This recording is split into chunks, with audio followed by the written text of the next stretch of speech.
All right, this video is for non-traditional day 5, and we are going to do a factoring review for this lesson.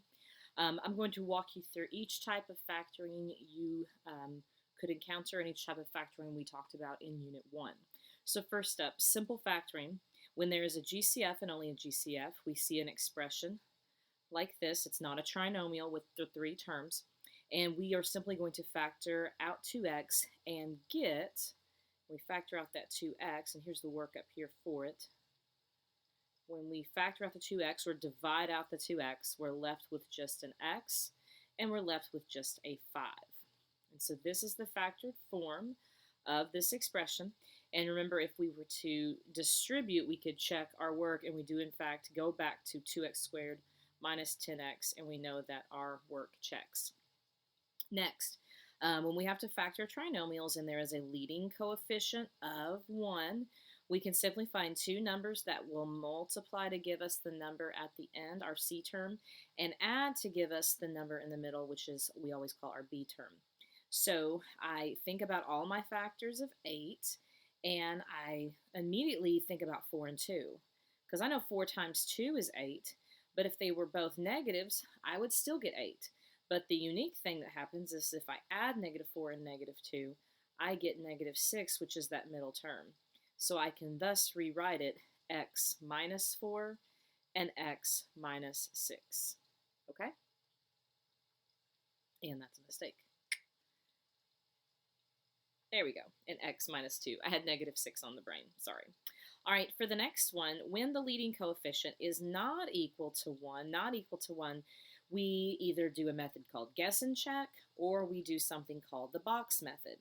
We're just going to jump straight into the box method because my guess and checkers probably are fast forwarding through this example, because if you can guess and check, then you immediately just know how to do it because it's quite complicated.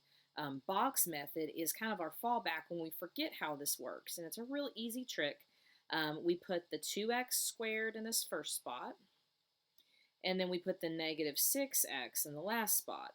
But we have this -11x left that we have to split between two boxes, and we need to figure out the perfect way to split them. And we can figure out the perfect way to split -11x by multiplying 2 times -6, and if you have Mrs. Elliott in class, I call this my magic number. So my magic number is -12. Thus, I need to find two different numbers, and sometimes different numbers. Sometimes they're the exact same two numbers, but usually two different numbers that'll multiply to equal -12. And those same two numbers need to add to equal that middle term, which was -11. And those end up being -12 and 1. -12 times 1 is -12. -12 plus 1 is -11.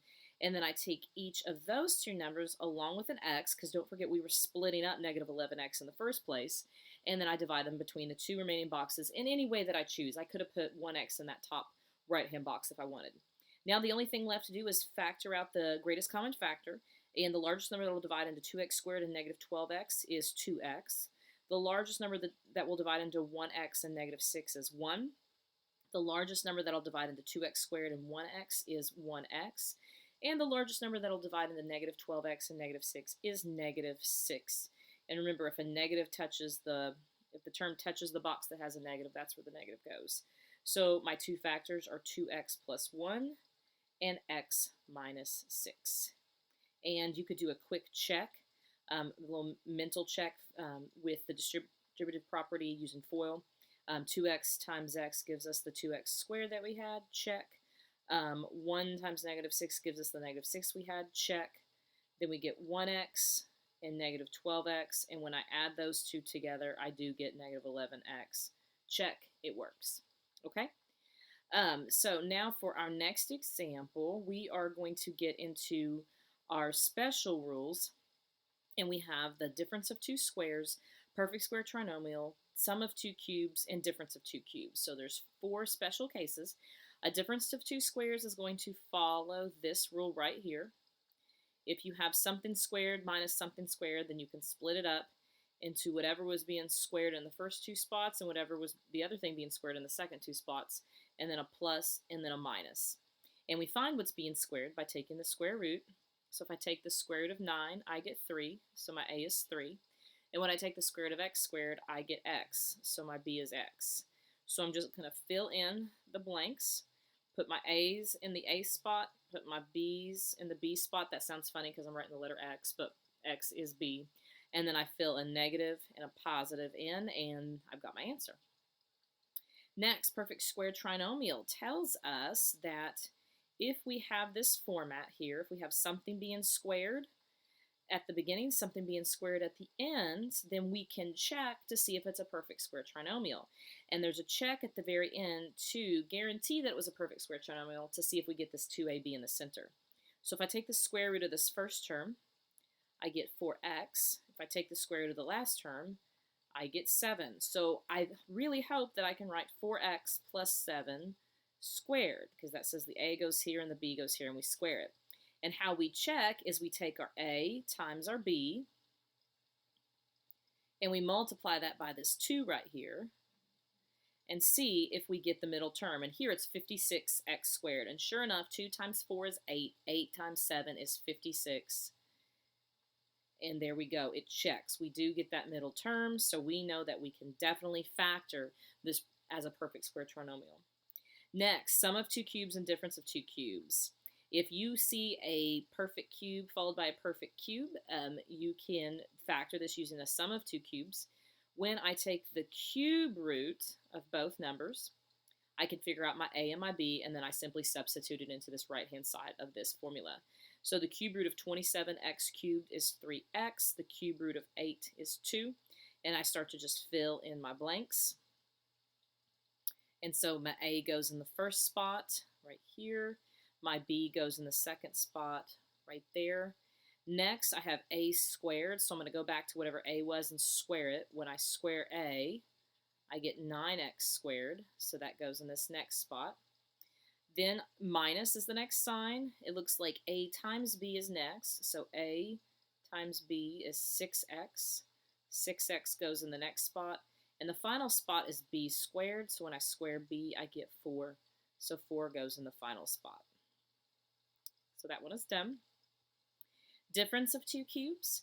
Once again, we cube root both of these perfect cubes, and you got to make sure they're perfect cubes first. If it comes out a decimal, then you probably have a GCF that you need to factor out. For our a here, we get 5y. For our b here, we get 1. And I'm going to start filling them into this right-hand side of this formula. My a goes in the first spot. It is a minus. Notice that these signs match. When it's a minus here, it's a minus here. When it's a plus here, it's a plus here. Hopefully you guys have made that connection already. And then I fill in the next space with a b. The next space is a squared, and my a is 5y, so when I square that, I get 25y squared. Then I follow that with a plus sign. The next spot is an a times a b. Well, 5y times 1 is 5y. Another plus sign, and then I end it with b squared, and 1 squared is 1. Finally, what if we have a special case that needs a GCF to be factored out? Well, I factor the GCF out, but I do not forget it's there. I have to write it.